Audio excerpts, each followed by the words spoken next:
Howdy folks, and welcome back to Elite Dangerous with the mighty Jingles. So, quick catch up. We've arrived in Colonia, 22,000 light years from home, and I'm starting to get to work unlocking access to the various engineers out here, specifically Mel Brandon. Now, Mel Brandon is the laser guy.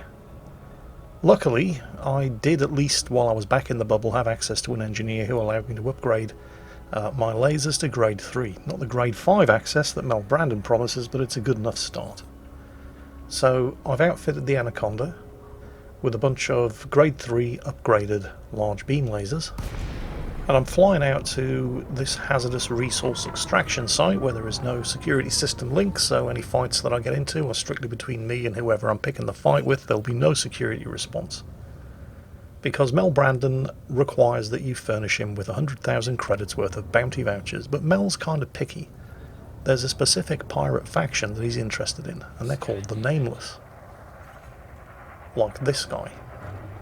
Now, 100,000 credits worth of bounty vouchers is nothing. It's half a dozen kills, usually. More if you pick somebody who's particularly tough. This guy, for example, is rated as dangerous, so he should be worth a few credits. Luckily, he's only flying an Eagle. Well, I say luckily. It means he's going to have to do an awful lot of work to take down my Anaconda. I'm not going to have to do much work to take down his Eagle, but the problem is that he's in an Eagle, which is a very fast and manoeuvrable ship, and the Anaconda is neither. It can take one hell of a battering, however. It's pretty much just a question of when I take him down rather than if. He's managed to get his shields back up, but they're down again. And I'm going to finish him off with some Seeker missiles. And there he goes. Disappointingly, that was slightly less than 10,000 credits, so a few more of those before I reached the 100,000 credit target that Mel Brandon set. But while I'm here, I'm going to be picking up some engineering materials.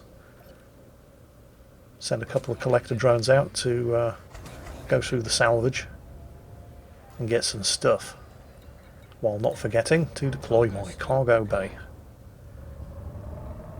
Now, while you're doing this sort of thing, you don't really have to worry about coming under attack from other pirates as long as you don't have anything in your cargo bay other than collector limpets.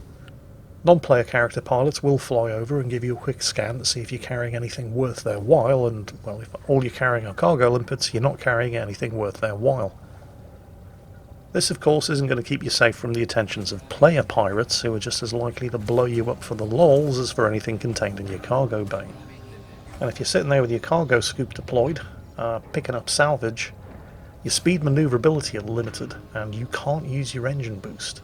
So while you're sitting here vulnerable, as your collectors are busy scooping up all of that salvage for you, keep an eye on your scanner, and pay careful attention to anybody who gets suspiciously close. I have to admit that my biggest problem with this requirement for the engineer Mel Brandon wasn't so much killing nameless pirates, but finding the little buggers in the first place. And that's where external websites like inara.cz come in very handy. This website is an amazing source of information, but to find what we're specifically going for, we're going to select the Galaxy tab at the top of the screen, and then the Minor Factions tab down here, and then in the search box we're going to type the name of the faction that we're looking for. And this brings up a complete list of all of the star systems where the Nameless faction have a presence, and in fact also tells us exactly which stations and systems they control. It even has a real-time graph of their activity, but that's far more information than we really need. All I really need to know is where to find them, and then, preferably, of the systems where they have a presence, you find one that contains resource extraction sites, because that's where you can always find pirates preying on the miners. One thing that I did learn quite early on with the Anaconda is that if you have a ship that's big enough to take a fighter bay, take a fighter bay. Because if you use gimbaled weapons like I do, because I'm kind of crap, weapons that have a tracking arc in a forward cone and will lock onto a target like this Asp Explorer, you can see the way my my targeting reticles and beams are flying all over the place. He just popped chaff, which prevents me from getting a target lock until the chaff dissipates, at which point my weapons can once again lock on and I can continue to do damage. Now, if you have fixed weapons, you don't have this problem, because fixed weapons fire straight ahead. So there's no tracking system for the chaff to interfere with. Fixed weapons are limited only by your own skilled aim. So of course you can see why I use gimbaled weapons with tracking assist. But you'll also notice that those additional beams coming in, they're from the ship-launched fighter, which I have set up with a fixed beam laser. So the non-player character pilot flying that ship-launched fighter doesn't give a shit. Oh, 54,000 credit bounty, that's not bad. But yes, the non-player character pilot that I've hired as my crew, who's manning that ship-launched fighter, is a substantially better shot than I am, and doesn't give a shit whether the target has deployed chaff, countermeasures or anything, because he's using a fixed beam laser. If I'm feeling particularly adventurous, I can man the fighter myself, and the NPC crewman will take over controls of my ship. But I'm not quite that adventurous. The only real downside to having an NPC crewman on board your ship is that they take a percentage of all of your earnings. Not just the bounty vouchers, everything. Every time you trade cargo at a station, they take a percentage. And the percentage is based on their combat rating, so the better the crew, the more they're going to cost you. I can't remember what this guy's actual rating is, but he is pretty good. I think he might be rated as dangerous. And he's taking, I think, 12% of everything that I earn, which is not an insubstantial amount. Oh, right, yeah, of course, I've just blown up one ship. And I have collector limpets out who are trying to return the salvage and insisting that I'll lower the cargo scoop, which I'm definitely not going to do in the middle of combat.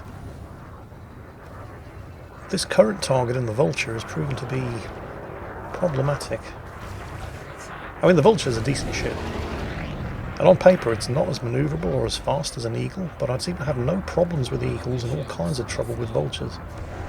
Not just because they're a lot tougher and can take more damage than an Eagle, but we've got this guy.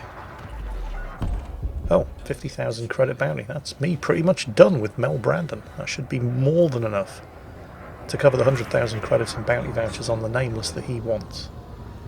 And there's an absolute arse ton of valuable salvage out here for the collectors to get to work on. So I'll pop the cargo hatch. Oh, that's a lot of proximity mines. Who's been dropping proximity? Does anybody do that? I guess some of the NPCs do. Anyway, we're going to scoop up all of the valuables, and then we're going to go and see Mel Brandon about some beam lasers. Or actually, maybe not just yet, because there is something else that I could be doing while I'm here. You see, this is the thing that I love about the Anaconda. Because it is such an absolutely massive ship, with so many weapon hardpoints and so many internal module slots, it's one of the few ships that you can effectively set up as both a mining ship and a bounty hunter at the same time. So I'm going to see if I can find myself some low temperature diamonds while I'm here.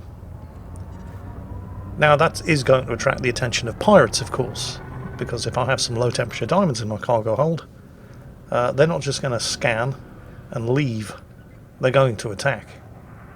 But as we've already seen, the Anaconda can look after itself. Of course, as with anything else, while you are carrying a valuable cargo, and it doesn't get much more valuable than low temperature diamonds, it does pay to keep a weather eye on the scanner. There are a couple of ships out there just circling around at the maximum extreme limit of my sensor range. If any of them start heading in this direction, I need to be ready to defend myself. But as we've already seen, the Anaconda can handle it. Plus, I could always deploy the ship-launched fighter and set it to defend me, and it will automatically intercept anybody that gets too close and too aggressive. And an NPC who is attacked by the fighter will switch his attention to the fighter, and that gives me time to fire up the beam lasers and switch to combat mode and start to take care of him myself. And since we're in the mood for mining anyway, and it wouldn't do to be totally fixated on Mel Brandon, let's not forget that I also need 10 tons of osmium ore for the engineer Marsha Hicks, who's also out here in Colonia. Now, I had mined the 10 tons of osmium that I needed previously, but that was 22,000 light years away, and I really didn't feel like hauling an additional and completely unnecessary 10 tons of mass all the way out here. So I sold that 10 tons of osmium back in the bubble. Well, I'd like for you to all believe that I did it on purpose. But But the truth of the matter is that I found myself at a commodity market at a station somewhere with all of this osmium ore in my cargo bay, and I couldn't for the life of me remember why I needed it or why I'd mined it in the first place, so I just sold it. And it was only later when I remembered, oh shit, I needed that for Marsha Hicks. At the same time, it was good that I didn't, that extra mass would have cut down on my jump range on the journey from the bubble out here to Colonia. So yeah, sure, that's the reason why I got rid of it. That's my story, and I'm sticking to it. And I dare you to prove otherwise. What's that? Challenge accepted? Yeah, okay. Now remember, osmium, unlike low temperature diamonds, which are found in icy rings, osmium is found in rocky rings. And most of the really valuable stuff is found in icy rings, although there is still some useful stuff that you find in a rocky ring system. I mean, osmium, obviously, but that's not particularly valuable. Although I think you find painite hotspots in rocky rings as well. Or am I wrong? Let's face it, if I am, it wouldn't be the first time. Either way, I'm not expecting to make a fortune here. I'm after the osmium. If I find anything else that's moderately valuable, I mean, I've refined some silver as well from this asteroid, I'll absolutely take it, but I'm not here to get rich. I'm just here to get the osmium from Marsha Hicks. And with all of my prep work done, it's time to go and see Mel Brandon at his base. This guy's by the name of the Brig on planet A1C in the Etienne system.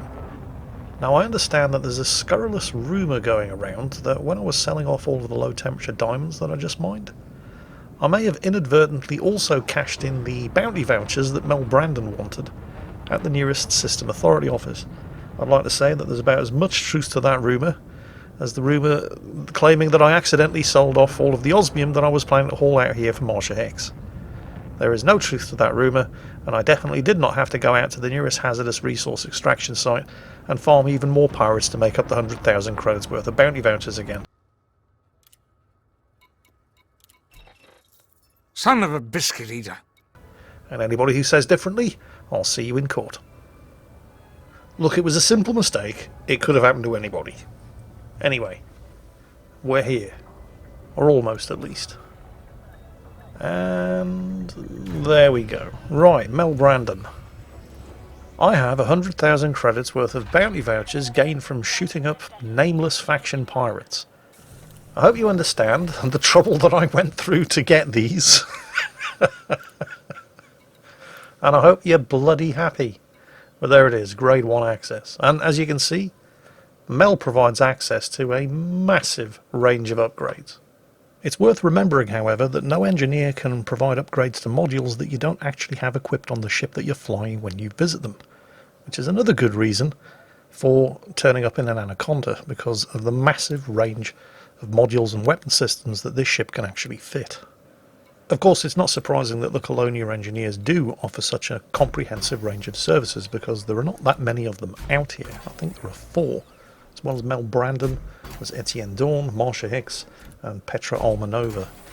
So to ensure that all of the pilots out here in Colonia do have access to all of the upgrades that they might want, the Colonia engineers offer just about everything that you could possibly need, with Mel Brandon giving grade 5 access to frameshift drives, thrusters, shield generators, burst, pulse and beam lasers, frameshift drive interdictors, shield boosters, and grade 4 access to shield cell banks. But it's the lasers that I'm interested in, specifically efficient beam lasers.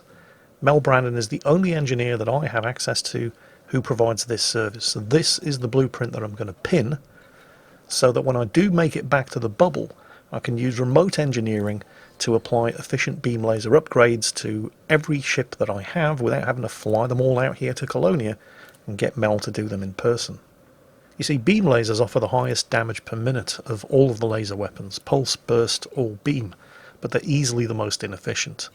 They draw colossal amounts of power and they generate ridiculous amounts of heat. That's why I'm going for the efficiency upgrade, because it reduces the amount of power that they draw and it also reduces the amount of heat that they generate. So once I've engineered them up to grade 5, and I don't quite have all the materials that I need just yet, but I will, and once they are engineered up to grade 5, I'll basically be able to keep firing them forever without having to worry about heat or power. And once I've concluded my business with Mel, before I accidentally forget and sell that 10 tons of osmium somewhere, it's time to head to the watchtower in the tier system, where I'm going to hand over the osmium to Marsha Hicks and put her to work on the Anaconda's other systems. Marsha doesn't offer quite as comprehensive a range of upgrades as Mel Brandon does, but they're still pretty impressive by the bubble standards. With Marsha Hicks, you can get grade 5 upgrades to collector limpet controllers, prospector limpet controllers, refineries, fuel scoops and multi-cannons, as well as grade 4 access to fuel transfer limpet controllers, hatch breaker limpet controllers, cannons and frag cannons.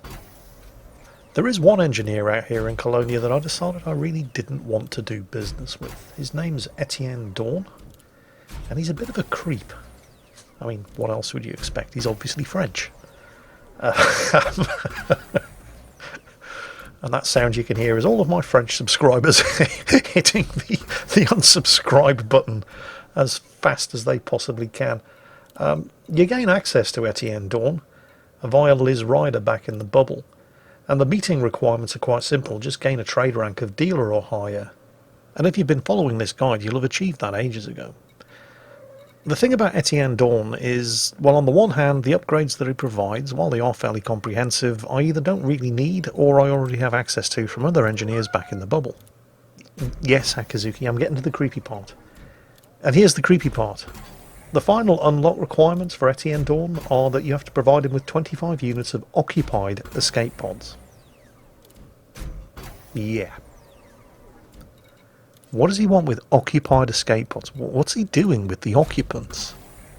Apart from anything else, finding occupied escape pods is a massive pain in the arse. I mean, how do you find an occupied escape pod? I don't know, because I never tried, because the guy's just far too creepy for me to want to waste any time on him. But I presume that you would enter a system, hit up the full spectrum scanner, and look for distress calls, and then rescue people, and then hand them over to Etienne. Like I said, far too creepy, and I was in the fortunate position of not really needing the services that he offered enough to bother having to do business with him. Now, you might have noticed that while I was availing myself of both Mel Brandon and Marsha Hicks' services, I ran into a bit of a roadblock. I'd run out of manufactured engineering components, and the only way to get a hold of those, or at least the only way to get a hold of those out here in Colonia that I know of, there are other methods in the bubble, but, well, I'm 22,000 light years away from those, is to blow shit up and comb through the wreckage for the salvage.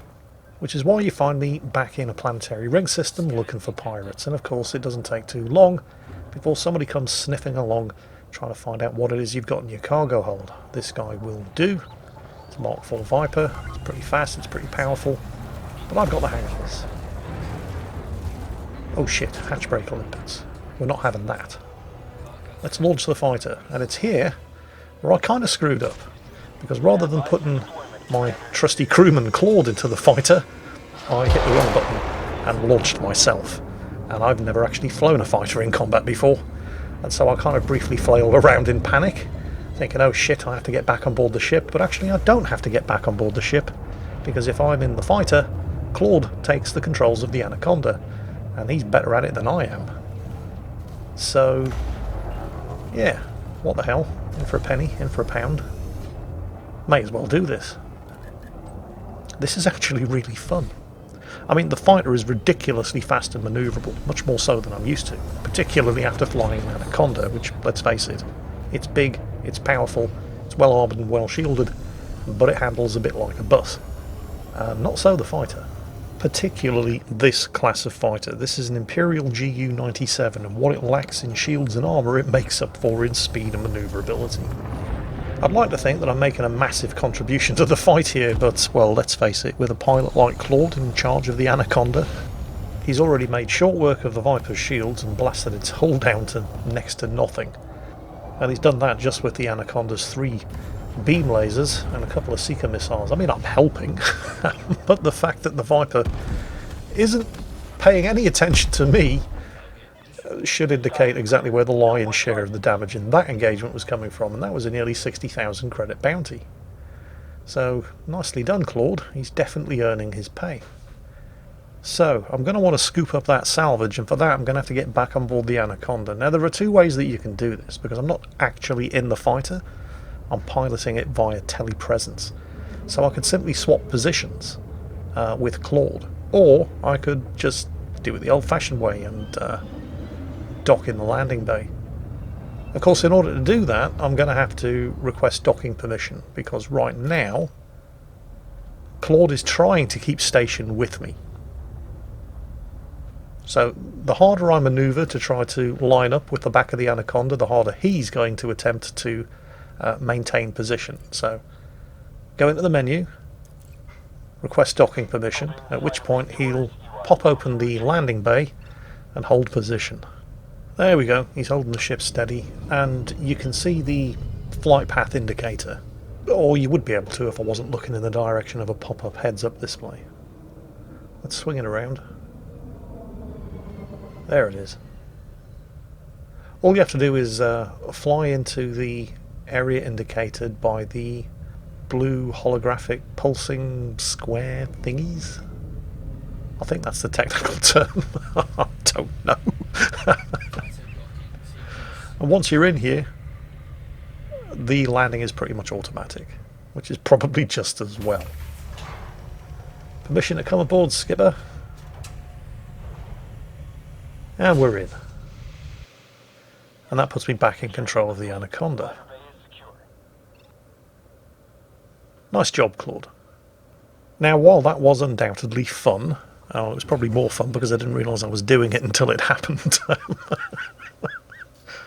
Because, you know, well, what else do you expect? This is me.